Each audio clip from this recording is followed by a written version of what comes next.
ঠিক আছে, আমিও বাড়ি ফিরবো না। আমি নাকি কিপটে?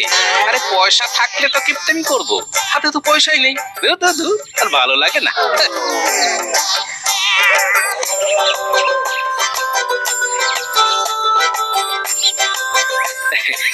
প্রণাম সন্ন্যাসী বাবা। সুখী হও বৎস। আর সুখ? সব সুখ শেষ বাবা, সব সুখ শেষ। সংসারে টাকা পয়সা নিয়ে নিত্যদিন ঝামেলা হচ্ছে বাবা।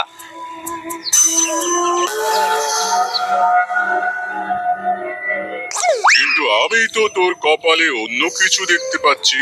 কি দেখতে পাচ্ছেন বাবা? এই বছর দোল পূর্ণিমাতে তোর একটা বিশাল ধন সম্পত্তি প্রাপ্তির যোগ আছে। ধন সম্পত্তির প্রাপ্তি? হ্যাঁ, আমি স্পষ্ট দেখতে পাচ্ছি এই যোগ, কিন্তু তার জন্য তোকে কিছু শর্ত মানতে হবে। শর্ত? কি শর্ত বাবা? এই বছর দোল পূর্ণিমাতে দ্বীপ্রহর না হওয়া পর্যন্ত তুই দোল খেলতে পারবি না। দ্বীপ্রহর পর্যন্ত দোল খেলবো না? না, শরীরে রঙের ছোঁয়া লাগলেই এই যোগ কিন্তু কেটে যাবে, এই কথাটা মনে রাখিস, কেমন? হ্যাঁ।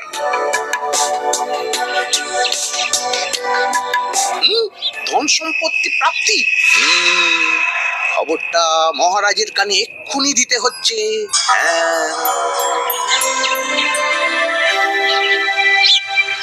তাহলে আর কি, এইবার দোল উৎসবের আলোচনাটা সেরেই ফেলি, কি বলো মন্ত্রী? হ্যাঁ মহারাজ, দোল তো প্রায় চলেই এলো। হ্যাঁ, তাহলে গোপাল। মহারাজ, আমাকে এই বছর দয়া করে কোনো দায়িত্ব দেবেন না।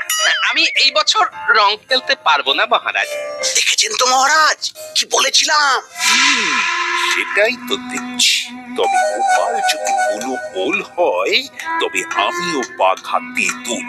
রং তো ওকে আমি বাকিয়ে ছাড়বো। বাবা, রং খেলবে না মানে আমি ঠিক বুঝলাম না। আমার একটু অসুবিধে আছে, তাই এই বছর আমি রং খেলতে পারবো না। অসুবিধে? তোমার আবার কি অসুবিধে? না না গোপাল, দোলের দিন আমি কোন অসুবিধে বুঝবো না। প্রতিবার যেমন আমরা সবাই মিলে দোল খেলি, এই বছরও তার অন্যথা হবে না। ক্ষমা করবেন মহারাজ, এই বছর আমি নিজেও রং মাখবো না, আর কাউকে রং মাখাবো না। বটে, কিন্তু আমি তো তোমায় রং মাখিয়েই ছাড়বো গোপাল। আর আমরা এতজন আছি, আমাদের হাত থেকে এত সহজে তুমি রেহাই পাবে কি করে? তাই শোনো সব, গোপালকে দোলের দিন যে রং মাখাতে পারবি, তাকে আমি 500 মোহর পুরস্কার দেব। মহারাজ, 500 মোহর তৈরি রাখুন, গোপালকে তো রং আমিই মাখাবো। শুধু আপনি একাই নাকি মন্ত্রী মশাই? আমরাও কি কিছু কম যাই নাকি? গোপালকে রং মাখিয়ে একেবারে ভূত করব। রাজসভার সবাই দেখছি আমাকে রং মাখাতে একটু বেশি আগ্রহী। কিন্তু মহারাজ, কেউ যদি আমায় রং মাখাতে না পারে, তাহলে তাহলে কি হবে মহারাজ? তাহলে তাহলে তাহলে ওই 500 মোহর তোমার। তাই তো? কথা দিচ্ছেন তো? যাও, কথা দিচ্ছি। ভালো করে ভেবে দেখুন মহারাজ। আরে গোপাল, মহারাজ যা বলেছেন ভেবে চিন্তেই বলেছেন। এখন তুমি ভাবো আমাদের হাত থেকে তুমি কিভাবে রেহাই পাবে। তোমাকে তো রং মাখিয়ে ভূত বানাবো একদম। সেটা তো দোলের দিনই দেখা যাবে।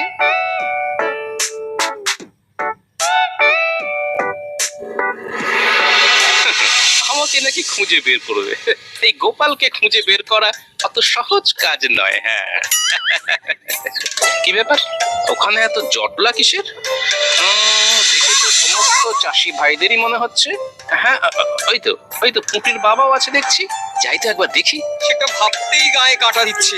না না, এইভাবে চললে তো আমাদের এইবারে পথে বসতে হবে।